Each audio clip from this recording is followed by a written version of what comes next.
மஞ்சா புகழ்ச்சி பண்றாரு. இல்லனே உங்களை உண்மையிலே புகழ். இந்த படத்துல வந்து கதாநாயகன் யாரு? சரத்குமார். சரத்குமார் தானே. இந்த படம் பாருங்க, ஐயா படம் முடியும் போது அவரே சரத்குமாரே தானா ஜீப்ல ஏறி ஜெயிலுக்கு போவாரு. அந்த சரத்குமார் இல்ல, நீங்க அந்த சரத்குமார் இல்ல, நயன்தாரா சோடியா போட்டுருக்கீங்க.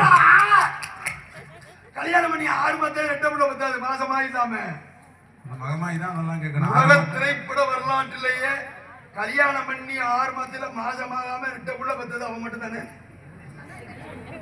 உண்மையிலே தமிழ்நாட்டுல நானும் போய் பட்டிமன்றத்துல நடுவரானா பண்றேங்க. அங்க கூட எழுதிட்டு போக மாட்டேன். தாமரனுக்கு வந்து எழுதிக்கிட்டு தான் வரணும் கரெக்டா. அது ஒரு முறையா பண்ணணும். இல்லாட்டி அது அவ்வளவுதான். ஏன்னா காலம் மாறிடுச்சு, மனுஷன் மாறிட்டானே. ஒரு காலத்துல கோழி கூவுச்சுன்னா விடிஞ்சிருச்சுன்னு வடகாட்டம் 4 மணிக்கு எந்திரிச்சான். இன்னைக்கு எத்தனை மணிக்கு கோழி கூவுது? 4 மணிக்கா கூவுது. பகல் 10 மணி, மத்தியானம் 1 மணி, சாயந்தரம் 5 மணி, நைட்டு கடை சாத்தும் போது 10 மணிக்கு கூவுது. கூவ வேண்டிய விடிய காலம் அது குப்பர் அடிச்சு தூங்குது. மனுஷன் பூரா இங்க இருந்து எந்திரிச்சு வாக்கிங் ஆலங்குடி நோக்கி போயிட்டு இருக்கான். கையை கீழாத்தூர் போயிட்டு திரும்ப வடாடுமுகம் போயிட்டு இருக்கான். திகுன்னு போற ஆளு ஒரு ஒருத்தருக்கு வயிறு இங்க ஆரம்பிச்சுன்னா மேலாத்தூர் வரைக்கும் போகுது. வயிறு இவ்வளவு பெரிய வயிறா இருக்கு. எதுக்குடா போற? யாரா உன்னை போச்சோன்னா ஏன்டா அந்த பாடுபடுத்துறேன்னா டாக்டர் தான் போய் சொல்லியிருக்காரு. இந்த காலத்துல டாக்டர் வாக்கிங் போய் சொல்லியிருக்காரு. எந்த டாக்டரா சொன்னாருன்னா அந்த டாக்டர் பின்னாடி வராரு. அவரும் வயிற்ற தள்ளிக்கிட்டு வந்துகிட்டு இருக்கான் மனுஷன். இது ஒரு காலம். இதே மாதிரி எங்க ஊர்ல ஒருத்தர் 98 கிலோ இருக்காங்க.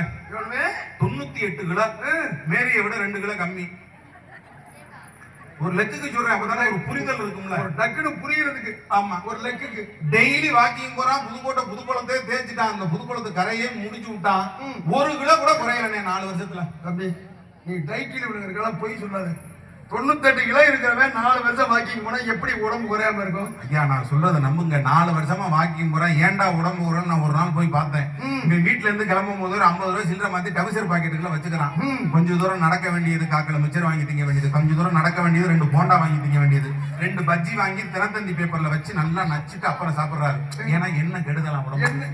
திங்கிறது பூரா கெடுதல் தான். இப்ப பம்பல்ல போய் இப்ப திம்ப பாரு வச்சுக்கிட்டு என்ன இப்படித்தான் திங்கிறது பூரா கெடுதலா இருக்குன்னு திருத்த வேண்டிய காலம் இந்த காலம். ஆனா அந்த காலத்துல எங்க அப்பா என் தாத்தனா வாக்கிங்கா போனா இல்ல. இந்த வடநாட்டுல யாரும் இங்க இருக்கக்கூடிய பெரியவர்கள் என்னுடைய உறவுகள் யாரும் வாக்கிங் போறாங்களா? அதெல்லாம் காலைல 5:30 மணிக்கு போயிட்டு வயக்காடுல போயிட்டு பார்த்தா அழகா உழுது பரப்பு வெட்டி பரம்படிச்சு அவன் பாட்டுக்கு அப்படி கிண்ணுன்னு வந்தா ஒரு குண்டா சோறு பழைய சோத்தை போட்டு வெங்காயத்தை அடிச்சு கேப்பக்குள்ள அடிச்சுட்டு அவன் பாட்டுக்கு 3 கல்யாணம் பண்ணி 13 பிள்ளைய பெற்றுட்டு கூணு இருந்தான். என்ன காரணம்? களவாணி பேருக பூரா மத்தியானமே பீரை குடிச்சுட்டு கல்யாணத்துக்கு முன்னாடியே தண்ணியை குடிச்சு மொட்டையா போய் பிள்ளையை பிறக்கல ஒரு மண்ணும் பிறக்கல. சுருக்கமா சொல்லணும்னா உழைத்து கலைத்தவர்களுக்கு வாக்கிங் தேவையில்லை. உழைக்கிறவனுக்கு எதுக்கு வாக்கிங்? இந்த காலத்துல இதெல்லாம் நாகரிகமா மாத்திட்டான். ஆனா அந்த குடும்பத்தை பத்தி வந்து என் சகோதரி மரியாதைக்குரிய மேரி அவங்க வந்து சொல்லிட்டு போனாங்க. வந்து சொல்லிட்டு போனாங்க, குடும்பங்கள் இந்த காலத்துல எப்படி இருக்கு குடும்பம். ஒரு காலத்துல ஏற்கனவே நீங்க கேட்டிருந்தாலும் பரவாயில்ல, ஒரு தடவை எனக்கா கேளுங்க. ஒரு வீட்டுல அண்ணன் சொன்ன மாதிரி 15 பிள்ளை 12 பிள்ளை 20 பிள்ளை இருந்துச்சு. எந்த கேட்டேன் நானே எங்க தாத்தா கேட்டேன், என்ன எப்படியா பாரு எங்க அப்பாவோட பிறந்ததுன்னா 12 பேர். எங்க அப்பா மட்டும் ரொம்ப ஒல்லியா இருப்பாரு. ஒல்லியா எல்லாம் நல்லா குண்டா இருப்பாங்க. இவர் மட்டும் ஆளு ரொம்ப கெச்சலா இருந்தாரு. எங்க அப்பத்தாட்ட கேட்டேன், என்ன எங்க அப்பா மட்டும் இருக்காருன்னு. நான் என்னடா பண்றது, தாய்ப்பால் கிடைக்கல, முன்னாடி இருக்க முறை முடிச்சு கொடுத்து போயிட்டா நான் என்னடா பண்ண முடியும்? அது மனுஷானா ஒரு பிள்ளை பிறந்துனா 3 பிள்ளை 4 பிள்ளை பால் குடிச்சுக்கிட்டு இந்த வெள்ளாட்டை குடி குடிக்கிற மாதிரி நாகுடி குடிக்கிற மாதிரி குடிச்சு கிடக்கிறது தானே. 12 புள்ள பெத்த போது எந்த பிரச்சனையும் இல்ல. குதிரை வண்டி வந்து கரெக்டா 10வது மாசம் எங்க வீட்டு வாசல் நிக்குமா, எங்க கிளம்பி குதிரை வண்டியில ஏறி போயிருக்கு. 11வது பிள்ளை பிறக்கிறப்ப குதிரை வண்டி லேட் ஆயிடுச்சு. குதிரை மட்டும் கிளம்பி வந்திருக்குங்க இங்க இருந்து. அதோட தூக்குச்சட்டியில உயர் கூடையில வச்சுட்டு நேரம் தர்மாசிபத்திரிக்கு போயிட்டு பிள்ளைய தூக்கி தோல்ல விட்டு அது பாட்டுக்கு வீட்டுக்கு வந்துருச்சுங்க. இப்ப வீட்டுல 1 பிள்ளை 2 பிள்ளை இருக்கு. இருக்க பொம்பளை ஆளுப்புறம் வாத்தியாரை திட்டு இந்த மே மாசம் லீவு விட்டு தொலைஞ்சிட்டாங்க. சனியா முடிச்ச வாத்தியாரங்களை வச்சு மேய்க்க முடியல, ஒண்ணும் முடியல. என்ன எதுக்கு தான் வந்துச்சோ தெரியல. எப்படி மேய்க்கிறது? சனியா முடிச்ச லீவு அப்படின்னு அவங்கள பிடிச்சி திட்டுறிய, வாத்தியாரை திட்டுறிய. நான் உண்மையிலே 2 பேருக்கு கோயில் கட்டி கும்பிடணும். ஒண்ணு வாத்தியாரு, இன்னொன்னு பள்ளிக்கூடத்துல வேலை பார்க்கிற ஆயி அம்மா. அந்த அம்மாக்கு என்ன வேலை?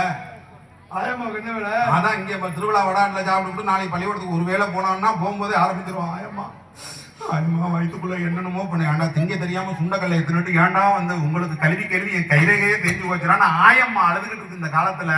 அந்த காலத்துல சார் இன்னைக்கு தாங்க கல்வி வியாபாரம் ஆயிருக்கு, அன்னைக்கு அப்படின்னா இல்லங்க. உண்மையிலே தமிழக அரசே சொல்லுது, அரசு பள்ளி என்பது வறுமையின் அடையாளம் அல்ல, அரசு பள்ளி என்பது பெருமையின் அடையாளம் இன்னைக்கு சொல்ற அளவுக்கு அரசு பள்ளி வளர்ந்துகிட்டு இருக்கு. நீங்க ஒரு அரசு பள்ளியினுடைய தலைமை ஆசிரியர் உட்கார்ந்து இருக்கிறீங்க.